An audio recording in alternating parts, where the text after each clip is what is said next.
இப்போ இப்படி அதிகமா இருக்கிற மாதிரி தெரியலாம். ஆனா அது மெட்ரோ முடிஞ்சிருச்சு அப்படின்னா 20% 30% ரொம்ப அதிகமா கிடைக்கும். இப்போ வாங்குறவங்களுக்கு அது ஹைலி பெனிஃபிட் தான்.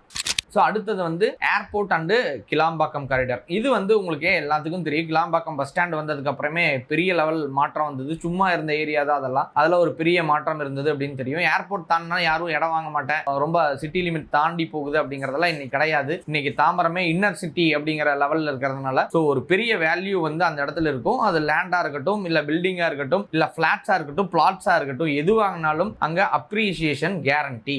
சரி, லாங் டேர்மான இம்பாக்ட் எப்படி இருக்கும்? அப்ரிசியேஷனா இருக்கட்டும் ஆர் எய்தர் ரெண்டலா இருக்கட்டும் அப்படின்னு கேட்டீங்க அப்படின்னா, எந்த இடத்துல ஒரு மேஜிக்ஸ் நடக்க போகுது அப்படின்னா, மெட்ரோ வர்றதுக்கு, ஸ்டேஷன் வர்றதுக்கு ஒரு கிலோமீட்டர்ல இருந்து 2 கிலோமீட்டருக்குள்ள இடங்கள் எல்லாமே ஒரு பிரீமியம் இடமா வந்து கன்வர்ஷன் ஆகும். அந்த இடங்கள்ல இருந்த கடையெல்லாம் இப்போ ஒரு 10,000 ரூபாய் இருந்துச்சு அப்படின்னா 20,000 25,000 ரூபாய் மாறுறதுக்கான வாய்ப்புகள் ரொம்ப அதிகம். 30 to 40% ஆன ஹைக் வந்து கண்டிப்பா வரும்.